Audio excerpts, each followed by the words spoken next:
People think self-care costs money, but what your soul really needs is worship. A Sunday reset in God's presence will restore you every time. Hey friends, it's Muriel. Just stopped by to share with you again about self-care. For the last few days, I've been talking about self-care, and today I thought I would share with you from a worship perspective. We count everything as self-care: resting, sleeping, nails, massages, going to the spa. But worship is also self-care. It's biblical self-care. It includes reflection. It includes spending time with God. We know that Jesus took time away to hear from God, to rest, to be restored, to be refreshed, so that he continued to do the work and the ministry that he was called to. And so after worship, it's really easy to back into our old routines, to rush back into a place of responsibility. But biblical self-care includes reflection. And that's what we're going to do today, is we're going to reflect. So if you went to worship today in the physical building, or maybe you stayed in and you watched virtually, if that's what you did, I still want you to partake of what we're about to do. I have a few questions that I'm going to ask you, and I'm going to answer them myself. So we're going to have a little chat. So the first question is, what stood out to you today in worship? What did God remind you of? And what do you need to carry into this week? And once we answer those questions, we're going to let the word settle in our spirits, let the word linger. We're going to let the worship linger, saturate our spirits to a place that we're not rushing past what God is saying. We're going to let that word sit in us and manifest in us, okay? So I'm going to be the first partaker of these questions today. And the first, again, is what stood out to me today? Today's message at my church was centered around Exodus 32 and the golden calf, the making of the golden calf. And so we know that the Israelites became impatient. They became impatient when Moses didn't return when they thought he should return. And so they felt that their life was being delayed. They felt that things were being delayed because Moses hadn't returned. And of course, they went to Aaron and a golden calf was made, and an altar, and they were worshiping the golden calf, etc. But in that, this teaching was around levels. Levels in that, of course, God is thinking in one level, Moses is thinking on one level, Aaron is thinking on one level, and the people on a totally different level.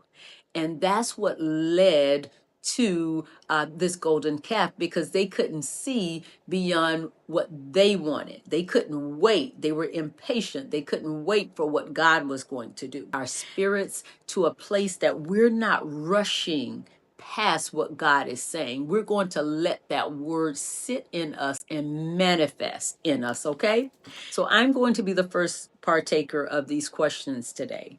And the first, again, is what stood out to me today? And the one thing that, while Moses saw one thing, what they saw was that they weren't moving. They thought that things were delayed. But we know that delay does not mean denied. And so when we are in this place where we feel that we're being delayed, we have to understand what delayed is. And delayed is to inhabit, to impede, or where there is no motion. But prophetically speaking, prophetically, it means a season of preparation, a season of testing, or divine pause. And so we have to shift from this mindset that we are being delayed and stay in a place of habitation with God and wait, I say, on the Lord. Yes. And so we can't allow the wait and the delay to cause our minds to shift to a place that God didn't call us to be. We have to move from this space that we allow our minds to be impacted by our flesh rather than the spirit. Because in our spirit, we know what God is saying, but we allow the flesh to take over. And so when the flesh takes over, then our character begins to change. our character begins to shift. If we're worshipers, we stop worshiping.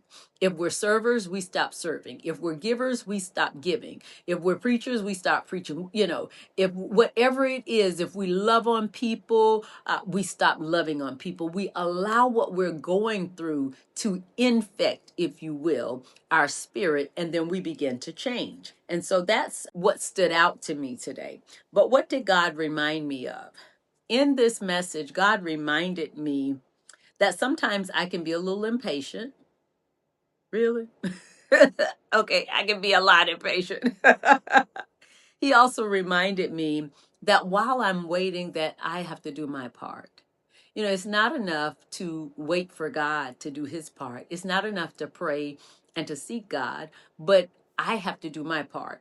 As an example, what I thought about when God brought this to my attention was if I'm a quarterback and I'm second string, then I don't wait until my opportunity to play to get ready.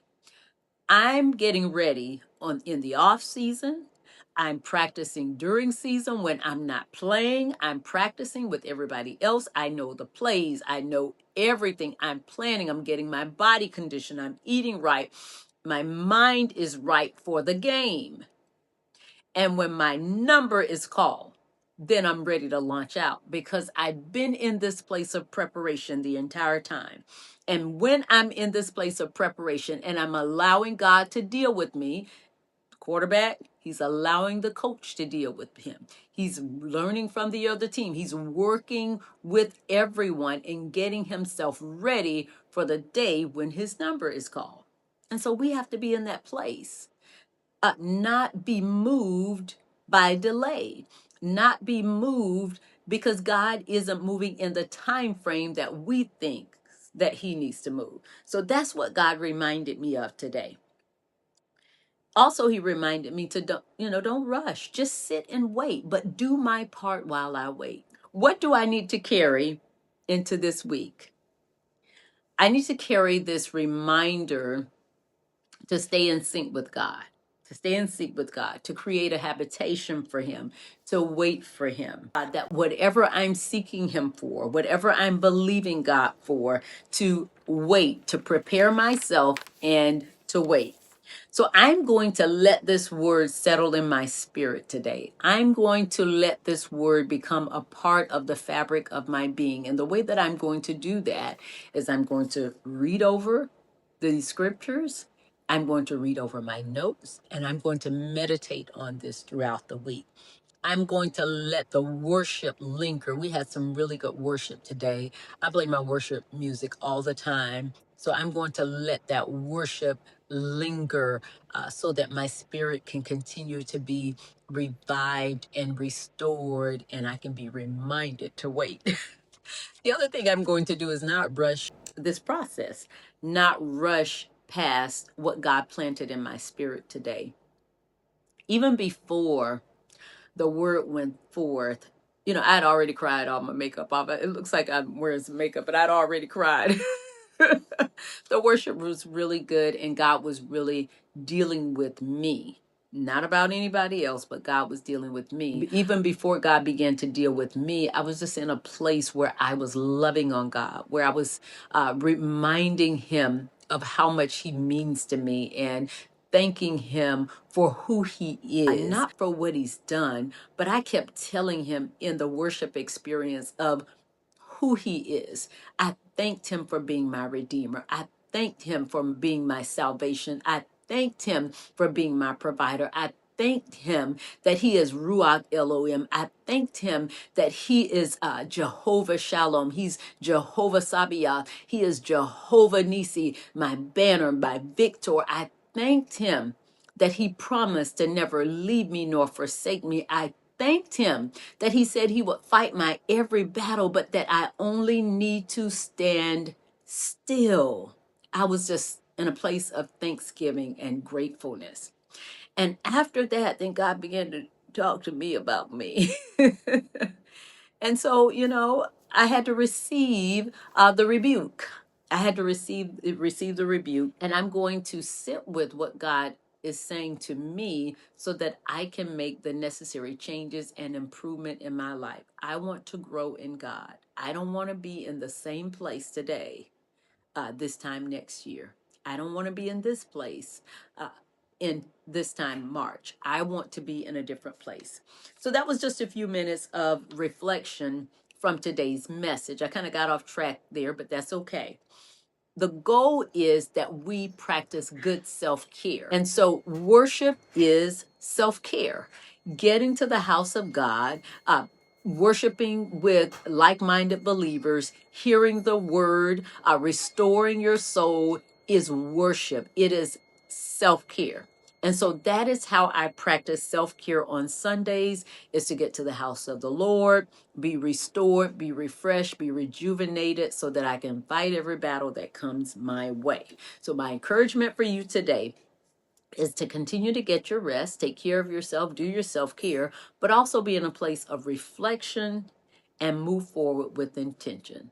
So thank you so much for stopping by to share with me today. I hope you get in some good self-care, and we will talk soon, friend. Have a great day.